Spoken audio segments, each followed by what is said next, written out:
नमस्कार, मैं रितेश कश्यप, राष्ट्र समर्पण न्यूज से।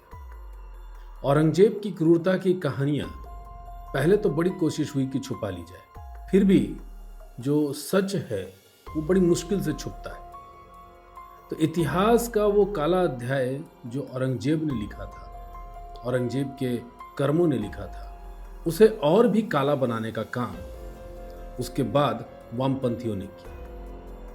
औरंगजेब की नीतियां केवल मंदिर तोड़ने तक ही सीमित नहीं थी। उसने हिंदू धर्म के प्रतीकों और परंपराओं का भी अपमान किया था। उसके शासन में गोहत्या को बढ़ावा दिया गया था और कई बार हिंदू धार्मिक स्थलों पर जानबूझकर गौमांस फेंकने की घटनाएं हुई थी। औरंगजेब आज फिर से एक बार चर्चा में है। यह पहली बार नहीं है जब समाज ने उसके नाम पर एक तीखी प्रतिक्रिया दी है। इतिहास में कुछ ऐसे नाम हैं जिन्हें सुनते ही आपकी भौहें तन जाती है, और यह किसी पूर्वाग्रह का परिणाम नहीं है, बल्कि ऐतिहासिक पीड़ा का स्वाभाविक उबाल है।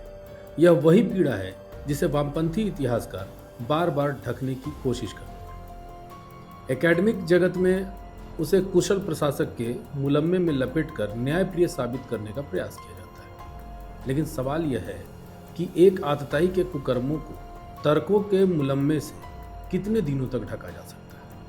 आज दो घटनाओं ने औरंगजेब के प्रति समाज में आक्रोश को फिर से भड़का दिया। एक और फिल्म छावा के जरिए छत्रपति संभाजी महाराज के विराट व्यक्तित्व को देखने का अवसर पूरे देश और दुनिया को मिला, जिसने लोगों को औरंगजेब की असलियत से रूबरू कराया। दूसरी ओर सपा नेता अबू आजमी का घृणित बयान, जिसमें औरंगजेब की प्रशंसा की गई। यह बात लोगों को नागवार गुजरा। यह बात आपको पता होगा कि पूरा हिंदुस्तान और विशेषकर महाराष्ट्र के समाज के हृदय में छत्रपति शिवाजी महाराज और उनके पुत्र संभाजी महाराज के प्रति अगाध श्रद्धा है।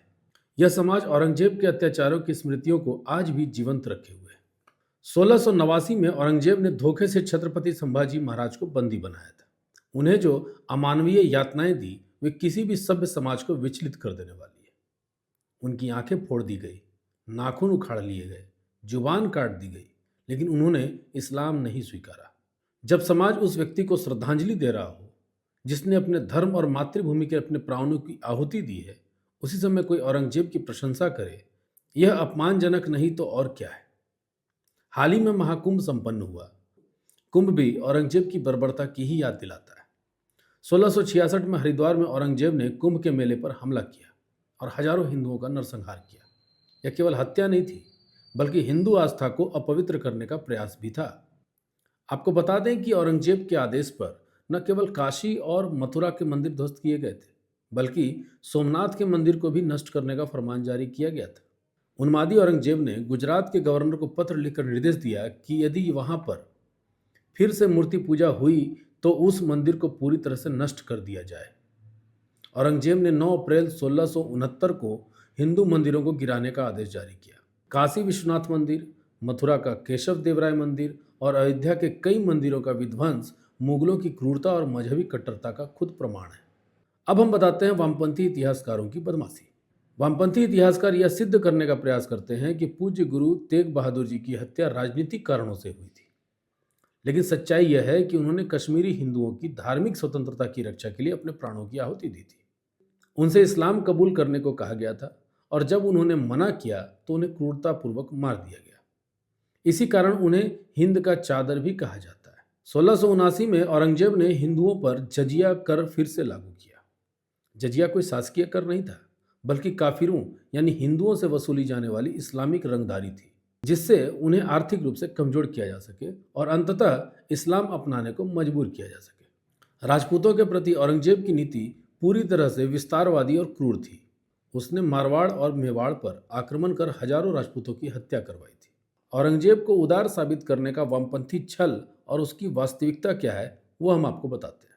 अक्सर वामपंथियों के द्वारा यह चर्चा होती है कि औरंगजेब की प्रशासनिक व्यवस्था में हिंदू भी थे, लेकिन वास्तविकता यह है कि प्रशासन में हिंदुओं की नियुक्ति करना वास्तव में उनकी सत्ता बनाए रखने की मजबूरी थी, न कि सहिष्णुता। औरंगजेब के सहिष्णु होने और हिंदुओं के प्रति सदाशयता रखने का कोई प्रमाण नहीं मिलता। वामपंथियों द्वारा यह भी बताया जाता है कि वह कुछ मंदिरों को दान देते थे। यह सिर्फ और सिर्फ एक राजनीतिक चाल थी, लेकिन असल मंशा तो प्रमुख मंदिरों को तोड़ना था, जो वो करता रहा। वामपंथियों द्वारा यह बताया जाता है कि औरंगजेब बहुत न्यायप्रिय था। सवाल यह उठता है कि अगर वो इतना ही न्यायप्रिय था तो अपने भाइयों को उसने क्यों मरवाया, अपने बेटे को क्यों मारा, अपने पिता को कैद में क्यों डाला।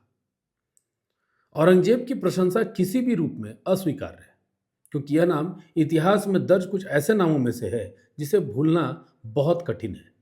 वह सिर्फ एक शासक नहीं था, बल्कि कट्टर मजहबी आतताई भी था, जिसने हिंदुओं और सिखों के प्रति अपार क्रूरता दिखाई। जब कोई औरंगजेब की प्रशंसा करता है तो यह केवल इतिहास को विकृत करने का प्रयास नहीं होता, बल्कि उन लाखों हिंदुस्तानी निर्दोषों का बलिदान का भी अपमान होता है, जिन्होंने उसके आतंक का सामना किया। और इसलिए जब कोई औरंगजेब का गुणगान करता है तो भवें तो तनेगी ही, मुठ्ठियां भींचेगी ही, समाज अपनी प्रतिक्रिया देगा ही।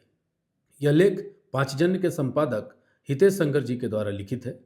पांचजन्य में यह लेख आपको मिल भी जाएगा। आपको यह कहानी कैसी लगी जरूर प्रतिक्रिया दीजिएगा। अभी तक के लिए इतना ही। नमस्कार।